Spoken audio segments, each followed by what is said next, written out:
Literatura e Outras Viagens apresenta Podcast Leov, temporada Lei Aldir Blanc, Santa Catarina. Organização Literatura e Outras Viagens. Apresentação Kátia Nascimento e Eduardo Fabrício. Saudações literárias a todas e todos os estudantes ou amantes de literatura. Esse é o Podcast Leov, começando mais um episódio aí. Hoje a gente continua falando, então, sobre as casas tombadas de Itajaí. Vou chamar ela, nossa âncora. Kátia Nascimento. Itajaí, âncora. E aí, Kátia? Oi, Eduardo.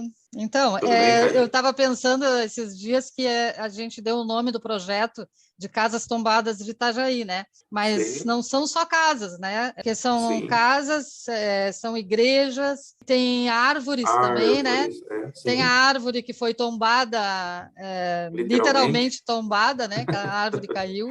A gente ficou sabendo quando a gente foi lá tirar foto dela e ela não estava mais lá, né? Mas agora nós vamos colocá-la no livro de contos, né? Tem Conseguiu as palmeiras. Foto já? Conseguiram? Nós conseguimos uma foto antiga dela, né? Que tem uns estudantes assim embaixo da árvore. Olha que legal. A gente precisa pedir permissão para pôr aquela foto, né? Sim. A gente vai ver como é que vai ficar. E tem as palmeiras, que são 19, né, Eduardo? 19 palmeiras, acho que são. São muitas palmeiras que tem aí. Então, tem 13 igrejas e tem as casas, né? As edificações, assim, enormes. E a gente foi selecionado na Lei Aldir Blanc do ano passado, né? De 2020. É bem bacana esse projeto. E a gente está conversando com as pessoas que estão fazendo parte desse projeto, né? A Bia, que é fotógrafa, a Júlia, que é arquiteta, o André, que é o editor, a Gica, a produtora cultural, a Edna, que a gente falou com ela faz a catalogação, e agora a gente vai falar com o Daniel Oziek, que é escritor e é editor, e é revisor de texto, e ele está fazendo já a revisão dos meus textos. Pensa uma coisa dessa, Eduardo. Eu já te falei isso, Eduardo? Está fazendo a revisão dos meus textos. Olha só, cada vez que ele me manda um texto revisado, meu coração acelera. Então, dá um medinho? Dá um medo. Dá um medo, né? A gente vai falar sobre isso. A gente conversou outro dia com o André, né? A gente estava falando sobre isso, sobre essa questão, né, de mostrar o seu texto para outro. Não é muito fácil. A gente vai ver como que é esse processo, como que é o trabalho, né? A gente tem orgulho, né? A gente é orgulhoso, a gente é vaidoso, né? Aí vem um cara dizer assim, isso aqui não deveria estar aqui. Meu Deus, né? Imagina como... Só que ele argumenta, né? E aí pior ainda. Sim. Então, estamos aqui com o Daniel Oziek. Tudo bem, Daniel? Olá, Kátia, Edu. Muito bom estar aqui mais uma vez. É verdade, vai ficar agora... Incomodando vocês aqui nessa Cliente, incomodando não, imagina. Nós que incomodamos o Eduardo, né, Daniel? Que o Eduardo está em lua de mel. Pois é. Nós é que incomodamos o Eduardo. O Edu está com um sorriso de orelha a orelha hoje. Tá. Eu acho que essa gravação de vídeo a gente vai ter que pôr no ar para todo mundo ver. Eu acho que pelo menos o rosto do Eduardo. Isso mesmo, vamos fazer isso. Sacanagem. Não, agora a gente está com o nosso canal no YouTube, a gente está postando lá, de repente vai colocar uns trechos, né, da entrevista. Eu deixo, eu muito uso da minha imagem. Foi bem interessante o que você falou, né, de você passar o texto para alguém e ficar com medo, né? Sim. De fato, o autor, a autora são pessoas melindrosas, né? A gente tem que saber como lidar, porque você também revisa, né? Sim. E a gente sabe que tem uma forma de se chegar no autor, todo cuidado, com todo carinho. É muito interessante quando a gente passa texto para outra pessoa ler, não necessariamente um revisor, mas o autor, algum leitor, e a gente tem um feedback. E a gente sempre fica temeroso com isso, porque, como você falou, Kátia, o escritor é um ser, assim, um pouco egocêntrico, né? Fica lambendo a cria depois que o livro é publicado. Né? Então, vem alguém para falar mal daquilo que a gente faz, poxa, né? Mas é aquela coisa, não é nada pessoal, né? O trabalho do crítico, do revisor, é indigesto. Tem que ter paciência, né? Porque a gente está lidando com o trabalho autoral do outro, né? Sim. Então é um terreno, assim, pisando em ovos mesmo. Mas eu gosto de fazer, eu gosto desse contato. É indigesto mesmo, essa palavra foi boa, assim. um trabalho muito direto. Tem algumas pessoas que eu mando meu texto, que eu sei que elas vão ser francas, né? Francas com carinho, assim, né? Que não vão dizer isso porque isso chega a orientador de mestrado e doutorado, né? Para dizer que teu texto é uma bosta, né? Então, agora o meu texto ali tem a ver comigo, né? Ele tem a ver comigo, né? Eu acho que o Otto, quando eu fui aluna do Otto em oficinas literárias, o Otto dizia uma coisa que eu acho bem legal, assim, né? O teu texto hoje, como muitos, né, pode ser que seja sem graça, mas daqui a um tempo outra pessoa vai olhar e vai dizer, poxa, olha que legal, né? Quem não passou por isso? Os famosos, né? Quem não passou... sim, com certeza. Por exemplo, o James Joyce teve então, Ulisses, né? Que foi recusado por editoras, né? Imagina só. Então é assim, ó, tu podia melhorar em tal coisa, tu podia... Sim, podia melhorar, né? Mas tu tem que me argumentar, né? Eu acho, tem que argumentar. Sim, dizer por quê. Claro, sem dúvida. Na música, tem algumas músicas que alguns artistas recusam, né? E depois faz sucesso com outro. Tem um grande clássico que é o tema do Titanic, né? A Celine Dion diz que odiava aquela música. Odeia até hoje. Pensa, olha o sucesso que fez. Então outras pessoas não... Eu também odeio. Uma coisa, né? Eu também, enfim, mas... É que nem o Então é Natal, né? Ninguém aguenta. Nossa, meu Deus. Nossa, não suporta a Simone por causa disso. Pois então, coitada da Simone. Mas então, olha só, esses dias eu terminei o texto e mandei para um amigo meu, que é escritor, e ele disse, mas olha, tu tem um encadeamento de suspense, então se tu tirar os artigos... vai dar mais esse suspense. Pô, isso é uma observação bem bacana. Né? Pô. Então, ele não está dizendo, não, teu texto não está bom, né? Não, ele está dizendo assim, se tu fizesse tal coisa, talvez ele tivesse uma cadência de mais suspense do que está, né? Se a tua intenção é o suspense, né? Então, isso eu acho bacana isso, né? Agora, dizer qualquer coisa por qualquer coisa, isso para mim não é legal, não. Tu revisa muito daí texto tem aí, a né? coisa pior. Pode falar, sim, bastante, né? É pior ainda, né? Quando sai do terreno texto, do terreno do trabalho e vai para o pessoal, né? Você acaba sendo resenhado por alguém ou revisado por alguém que ao invés de fazer uma crítica profissional, tenta te atingir de alguma forma. O argumento ad hominem, né? Aí é terrível. Mas na editora, você estava perguntando, sim, aparece muita revisão, né, para fazer, entre outras coisas, trabalho todo de edição e tal, a gente acaba revisando muita coisa. Tem muita coisa, assim, que não tem como salvar mesmo, né? Você tem que pedir para o autor refazer, olha, se não fizer isso, não vai dar para publicar. Mas sempre com todo cuidado, né, com toda a gentileza, que é uma coisa muito delicada, quem escreve sabe, né? Ontem mesmo eu terminei um copydesk, né? Ou seja, fazer aquela revisão crítica e reescrever todo o livro. Uma coisa gigantesca. Então é um trabalho complicado. E mesmo assim ficou com problemas. Não tinha assim mais o que fazer. Mas se eu não fizesse isso, meter a mão no texto mesmo, ia ficar impublicável. Tem assim, deixar minimamente legível, mas sem perder a identidade da autora também. Pois então, olha que isso é muito delicado. Como que tu vai mexer num texto se tu disseres, se tu colocar um tu lá em vez de você, porque tu escreve dessa forma, já não é mais a pessoa que escreveu. Isso eu jamais faria com você, por exemplo, Kátia, que você como gaúcha, eu sei que isso seria uma ofensa, né, à identidade gaúcha, então jamais cometeria essa heresia. É que eu escrevo no tu porque eu me acho muito falsa se eu escrever no você, assim, sabe? Com você. Né? Entendo. Mas o tu eu acho tão poético, acho tão bonito. Acaba dando, né, eu não sei, mas é que, sei lá, é como tu fala, é uma questão de identidade, né? Mas eu escrevo assim, por exemplo, os meus alunos, né? Eu tenho alunos na faculdade à distância que eu trabalho, né? Eu respondo para eles no você, respondo para eles com você, assim, até porque como é gente do Brasil inteiro, arrisca alguém não entender muito bem o que eu estou falando, né? Então eu escrevo você. Agora, quando o texto é meu mesmo, não, daí eu escrevo tu. Aqui em Curitiba, o Edu com certeza também deve usar esse termo. Aqui nós usamos muito o piá, né? Acho que mais do que lá no Rio Grande, até. Lá no mais norte guri, do Rio Grande do Sul se usa muito piá. E aqui, assim, quando eu tô falando com alguém, dificilmente de fora de Curitiba, né, de fora do Paraná, quer dizer, até no interior do Paraná não se usa o piá, é mais curitibano e norte do Rio Grande. E assim, então, quando eu estou falando com o pessoal daqui, tudo bem, sem problema nenhum, né? Piá, guria. Agora, com alguém de fora, né? A gente escolhe, né, alguns termos que são mais abrangentes, né? Tu sabe isso conta também na revisão. Quando é alguém de Curitiba, é o piá do céu. Quando já alguém meio de outro lugar, eu chamo cara, né? Quando é essa formal, cara do céu.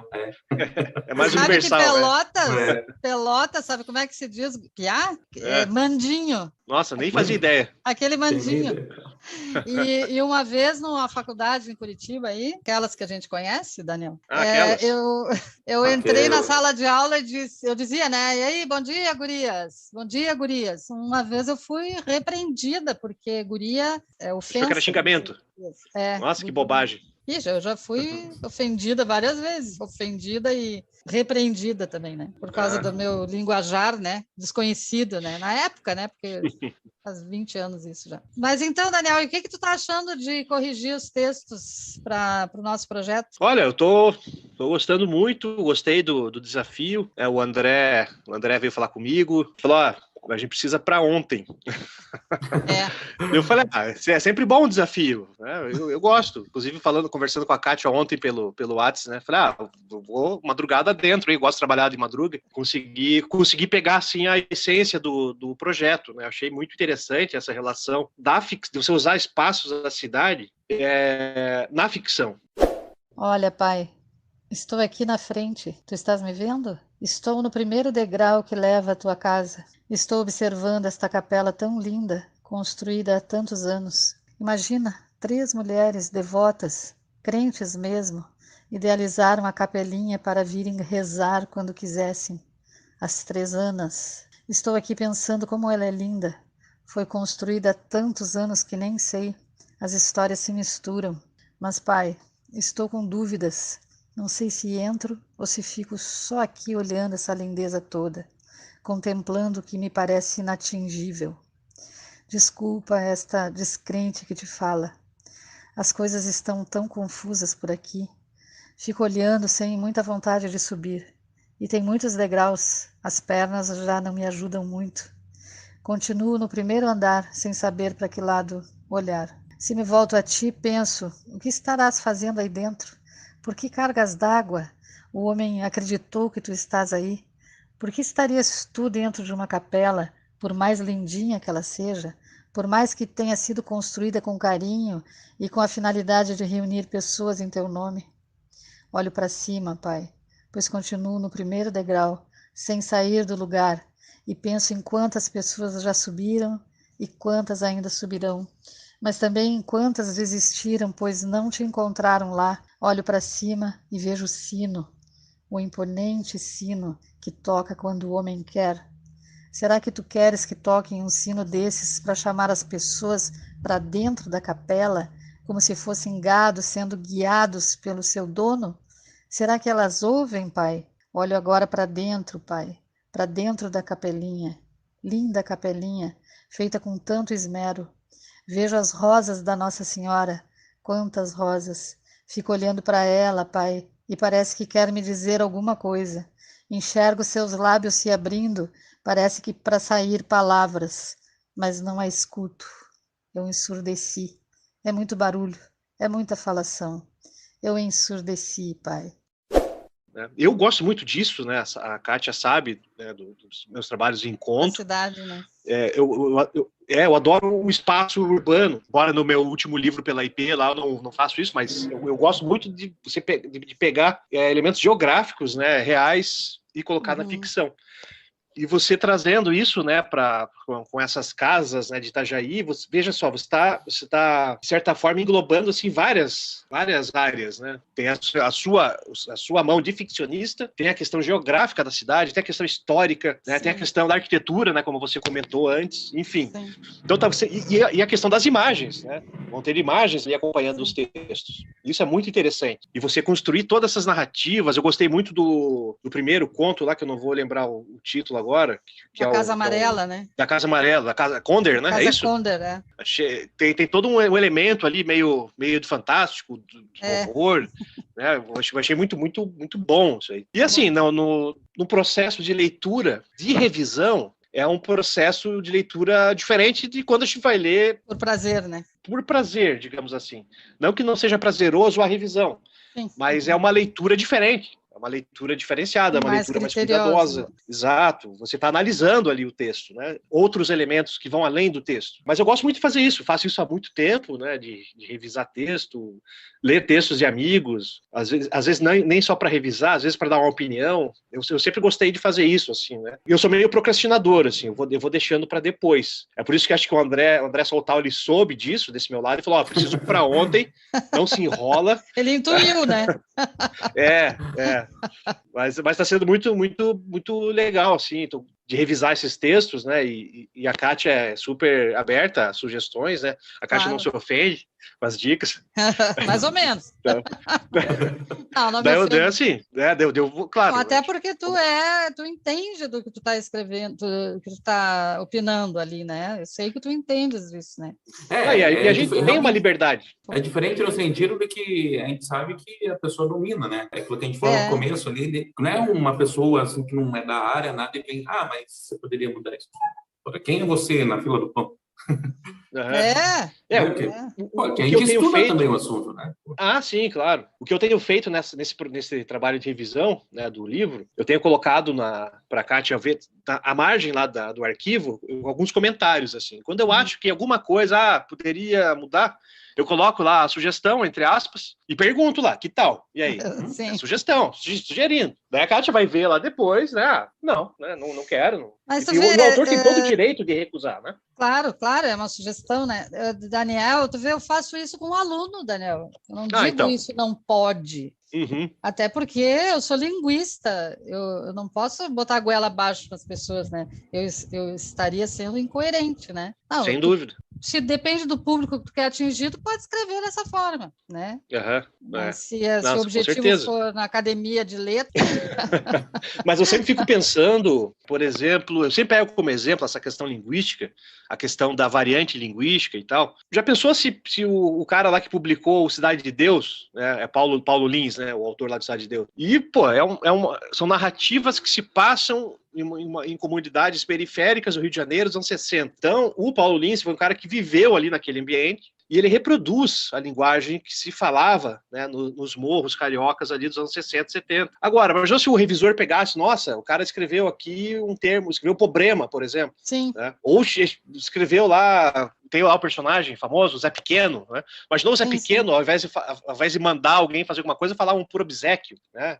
Por gentileza. Então, assim, tem muito revisor que acaba cagando com a obra mesmo. Claro. Né? Tem vários. Hoje nem tanto, porque a discussão do fenômeno linguístico como uma variante já está bastante avançado, né? Como imagina a Carolina mesmo, de Jesus, que escreve educada, exatamente. Livro lá do...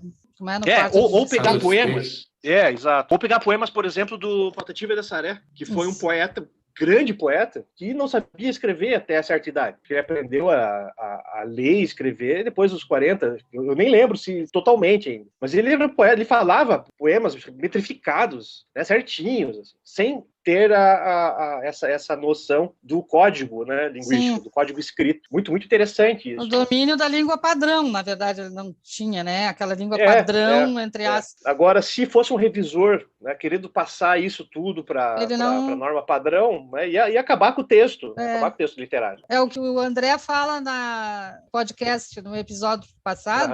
O André fala, né? O que seriam esses escritores se não fosse o editor para pegar lá, pensar lá da favela, lá não sei de onde, e dizer, esse cara aí é bom.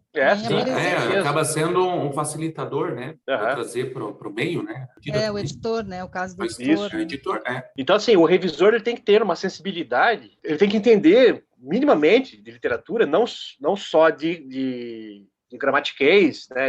Eu diria que isso é até secundário, né? Em determinado tipo de revisão. Né? Você tem que ter o domínio, claro, da norma padrão, da norma culta, tem que ter o domínio das variantes, tem que ser um pacote completo, né? Mas tem que ter uma sensibilidade, minimamente, uma sensibilidade literária para você entender o contexto daquela obra, o aspecto que ela pretende alcançar, enfim, que o autor quer alcançar, quer buscar ali. E isso é muito complicado de se fazer, principalmente em livros de poesia, né? Que tem toda uma experimentação linguística, né? Que às vezes não tem na prosa. Às vezes, né? Não tem na prosa. Então, assim, daí é o que o Edu falou, né? Do editor. Entra a presença fundamental de um editor ali. Sim. Coordenar esse projeto, enfim. Mas de fato, é um trabalho muito complicado, muito difícil, mas prazeroso. Eu adoro fazer. E eu acho também que o revisor ele tem que ser valorizado como tal, né? Ele tem que ser valorizado, né? Porque tu vê, pegas um texto para ler, para revisar, e aquilo fica sob tua responsabilidade, né? Se tu deixar passar uma coisa que aparece e todo mundo enxerga, aí tu és o vilão, né? Tu és o revisor que é ruim, né? Então, mas a editora, por exemplo, uma editora grande, eu não sei como que é, mas deveria ter mais de um revisor, né? Por exemplo, revisar o mesmo texto, 2 pessoas.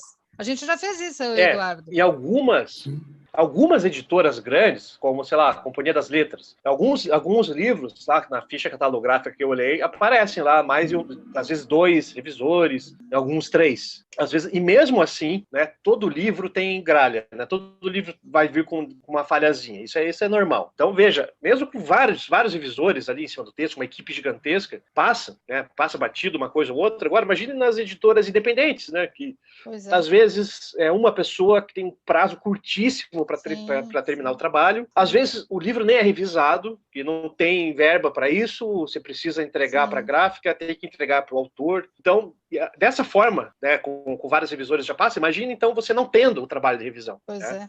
Então, assim, o que geralmente as chamadas das pequenas editoras, quando abrem chamadas online para receber originais e tal, algumas delas já pegam, mande seu texto, seu original revisado.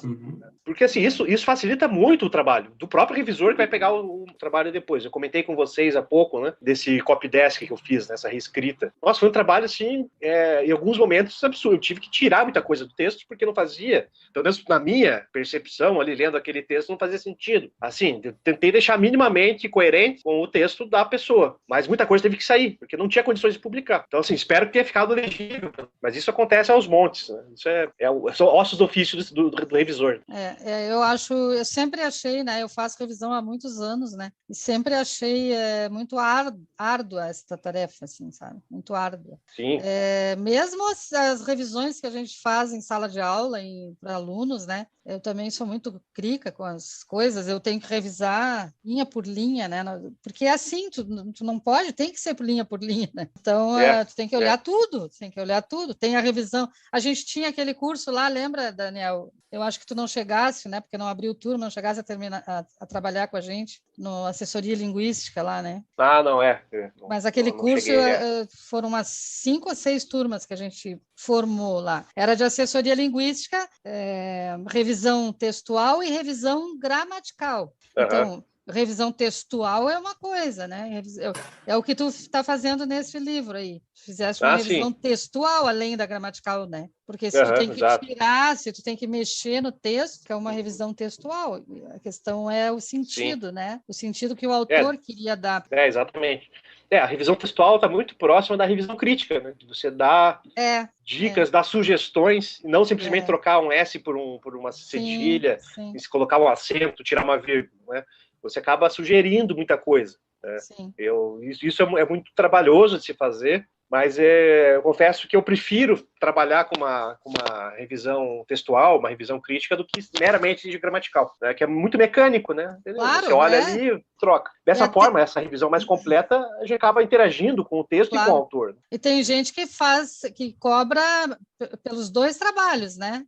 Se tu quiseres que eu faça uma revisão gramatical, eu cobro tanto, porque aí é mecânico mesmo, né? Matemático. Sim, e é super justo, né, que se cobre valores diferenciados. Claro. Né? Porque muita gente não acho que nem faz ideia assim, do trabalho que é, né? Então eu tenho um monte de amigo que fala, nossa, você fica o dia inteiro sentado, revisando, corrigindo textinho. Não faz nada, né? Depois não faz nada, você fica sentado na frente do computador, lendo. Nem fica com dor nas costas, com ler, com nada.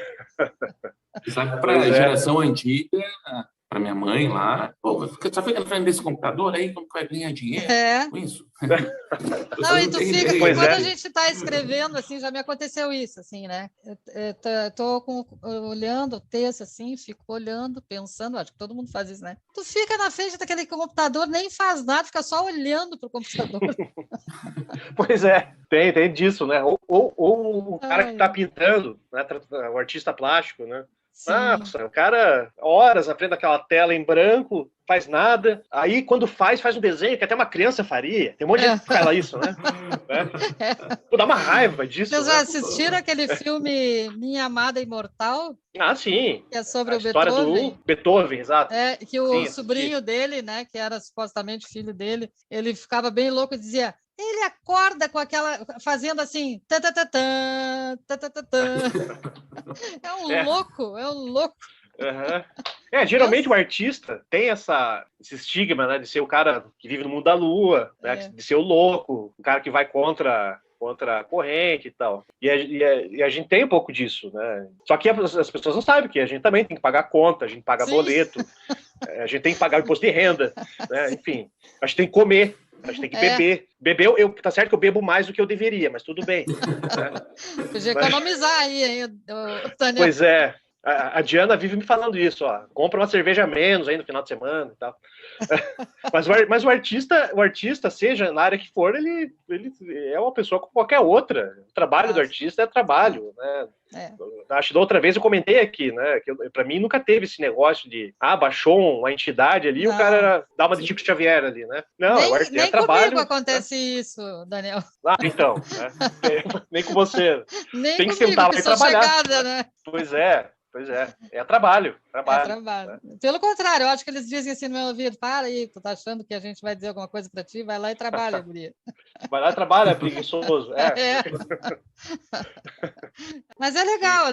Eu tô achando muito bom, sabe? Isso aí. Pena que a gente não tem muito tempo mesmo. O André tem razão, né? Porque tem um limite, assim, que os editais dão pra gente, né? Eu acho que me arrisquei demais também fazendo esse projeto dentro desse limite, né? Mas é um desafio. É um desafio para todos nós, na verdade. Sim. Ele fica mais preocupado porque ele é o editor, né? Ele precisa ter tudo nas mãos para poder arrumar. Então ele fica louco da vida, né? Não, eu entendo. Louco do jeito dele, né? Louco do jeito dele. Sim, mas eu entendo bem Pois ele é tranquilo demais até, né? Todas as vezes que eu conversei com o André, e acho que por isso a gente se dá bem, eu também sou super tranquilo. Mas também, ele tem muita experiência, né? E eu acho que isso facilita, né? Ele tem experiência. Mas eu acho legal, assim, que o André eu me compadeço, né, com todo mundo que é editor, porque eu trabalho como editor e sei dos prazos, ainda mais quando tem lei de incentivo, quando tem projeto, né? Claro. Trabalhei bastante com projetos, e a gente tem prazo, se você não cumprir o prazo, você perde e acabou, já era. Né? Deus o livre, não. Então foi engraçado quando perguntei para o André assim, não, claro, eu topo. Qual que é o meu deadline? Qual que é o meu prazo dele? Ontem. Tá bom, então vou ter que correr com isso, né? Eu já te mandei outros textos hoje, não sei se você já viu. Ah, então. Não, ainda não, né? Mas vou te enviando. Então, são 19 textos, isso? São 19 textos. Não é um número tão grande assim de textos, né? Não, claro que não, né? É possível de se fazer. É possível. Aproveitando aqui o ensejo, você lançou um livro agora, né? É verdade. Vamos falar do livro. Parei, cadê o meu? Momento ó. Eu tô louca para ler, não consigo fora de ordem. Tá precisando de autógrafo esse livro. Ah, então. A próxima vez que eu for a Itajaí, quando você vier a Curitiba... Sim, vou levá-lo. Faço a dedicatória, que é aquela coisa que eu sempre falo, né? Com a dedicatória, ele vale mais no sebo. Mais R$1. O livreiro vai cobrar R$1 a mais lá pela assinatura do autor vivo. Do autor morto, desconhecido, ele cobra R$2 a mais. Meu Deus. Eu adorei esta dedicatória para Diana, das frinchas da porta às entrelinhas mais herméticas de nossa narrativa visceral. Então. Tá aqui, pariu, hein, Daniel? Brincadeira, bicho. Os navios, assim como os trens, exercem um poder de sedução inexplicável. É possível alguém passar muito tempo a olhar um navio partir, a olhar um trem partir. Ao sensível, pode vir um choro iminente. Ao nostálgico, Pode acontecer de perder a noção do tempo e se embrenhar dia dentro sem que se mova um músculo. Klaus, o chefe da estação Engenheiro Vereza, todos os dias, há mais de um mês, observava aquele homem com mala de garupa nas costas, acompanhado por um grande cachorro, descer do trem às 10 horas e sentar-se num banco em frente aos trilhos. O homem olhava os trilhos por horas a fio, como se estivesse arquitetando um plano. Ficava muito tempo ali, na mesma posição. Às vezes o cachorro o lambia e uivava, tentando chamar sua atenção. Às vezes ele retribuía, mas não muito. Ora ele tirava da mala um alimento para o cão, ora não dava mínima para o animal. De vez em quando, o chefe o via levantar e caminhar para um pouco distante da estação, mas voltava e sentava no mesmo banco, como seguindo um ritual. Se acaso ele chegasse e o banco estivesse ocupado, ele ficava dando voltas até que o assento ficasse liberado. Era uma incógnita o homem. Todos os dias ele fazia a mesma coisa. Não importava se fizesse sol ou se estivesse chovendo. Ele estaria sempre naquele banco sem abrigo. Pois é, quando eu mandei o original para o Anderson, grande parceiro, Anderson Bernardes, IP, ele falou, pô, mas você fez um poema na dedicatória para Diana. Eu falei, desde o meu segundo livro, né, todos os livros são dedicados para ela, né? Sim, um outro que eu coloco uma dedicatória junto para algum amigo e tal, mas sempre para Diana. Até o Anderson lembrou, parece o Saramago para Pilar, né? Porra, que honra! Comparado legal, com o Saramago. Escuta, mas vocês são companheiros há muito tempo, né, Daniel? Sim, estamos juntos contando tudo, né? A gente era amigo, fomos colegas de graduação, né, em letras, lá no comecinho dos anos 2000. E ficou amigo, né, uma festa ou outra da faculdade, um beijinho aqui, um beijinho ali. Namoro desde 2004 e até hoje. Quase 20 anos. Quase 20 anos aí. E ela lê os teus textos, né? Tu fala que ela... Então, ela é a minha primeira leitora sempre, né?